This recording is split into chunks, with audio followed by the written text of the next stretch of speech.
सर्वसामान्य करदात्यांना कुठलाच दिलासा नाही। इन्कम टॅक्स मध्ये कोणताही बदल नाही। गेल्या वर्षीप्रमाणेच आयकराचा स्लॅब असणार। नवीन इन्कम टॅक्सची अंमलबजावणी 1 एप्रिल पासून होणार, तर आयटी रिटर्न भरण्यासाठी 31 जुलै पर्यंतची मुदत अर्थमंत्र्यांकडून जाहीर। टॅक्समध्ये गडबड केल्यास शिक्षा नाही तर दंड भरण्याची तरतूद। अघोषित संपत्तीची मर्यादा 1 कोटीपर्यंत। अपघात विम्यावर मिळणाऱ्या रकमेवरती कुठलाच टॅक्स नाही। मद्यप्रेमींना मोठा झटका, दारू सिगारेट महाग। अर्थमंत्री निर्मला सीतारमण यांची घोषणा। एलसीडी एलईडी मोबाईल फोन बूट बाईक्स मधुमेह कॅन्सर औषधं भारतात बनवलेले कपडे क्रीडा साहित्य होणार स्वस्त। अर्थसंकल्पातून ही मोठी घोषणा। शेअर बाजारामध्ये मोठी घसरण, सेन्सेक्स 1150 अंकांनी घसरला, तर ऑप्शन ट्रेडिंगवर टॅक्स वाढवला, त्यामुळे शेअर बाजारात घसरण। पर्यावरणपूरक प्रवासी वाहतुकीला प्रोत्साहन देण्यासाठी 7 अतिजलद रेल कॉरिडॉर्स मुंबई पुणे हैदराबाद चेन्नई बेंगळुरू दिल्ली वाराणसी आणि सिलिगुडीमध्ये हायस्पीड रेल्वे कॉरिडॉर तयार करण्याची घोषणा। सरकारचे सेमीकंडक्टर मिशन सुरू करण्याची योजना। IMS 2.0 सुरू करणार। इलेक्ट्रॉनिक उपकरणांच्या निर्मितीसाठी 40,000 कोटींची तरतूद। अर्थमंत्री निर्मला सीतारमण यांची माहिती।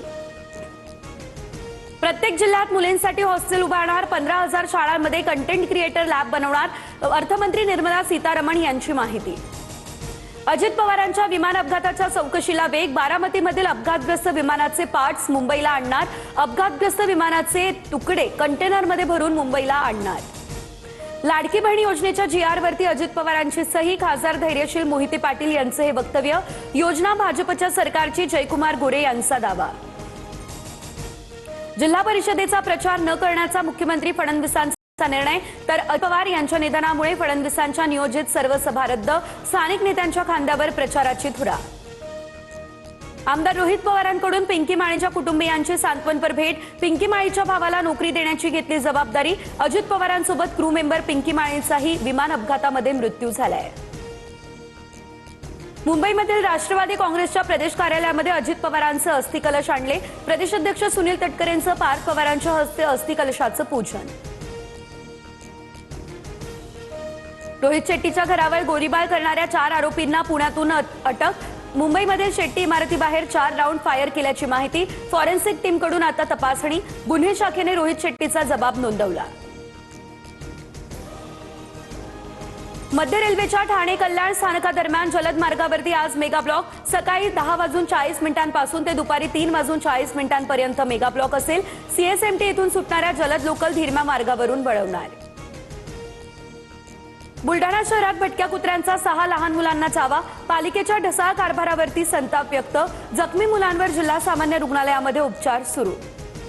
नंदुरबार शहराच्या पाणीपट्टीत 244 रुपयांची वाढ। नागरिकांना 1250 रुपये भरावे लागणार, तर 225 चौरस फूट घरधारकांना आता घरपट्टी माफ करण्याचा निर्णय। जळगावच्या सराफा बाजारात 2 दिवसांच्या घसरणीनंतर सोन्याच्या दरात 6,000ची वाढ। सोनं जीएसटीसह प्रतितोळा 1,67,890 रुपये, तर चांदीचे दर 10,000 घसरून आता जीएसटीसह प्रतिकिलो 3,0790 रुपयांवर। व्यावसायिक गॅसच्या किमती वाढल्या। 19 किलो वजनाच्या LPG गॅसच्या किमतीत 50 रुपयांची वाढ। घरगुती गॅसवरती कुठलाच परिणाम नाही। 19 वर्षांखालील विश्वचषकात आज भारत विरुद्ध पाकिस्तानची लढत। आयुष म्हात्रेच्या नेतृत्वात टीम इंडिया सज्ज। वैभव सूर्यवंशीच्या कामगिरीकडे सर्वांचं लागलंय लक्ष।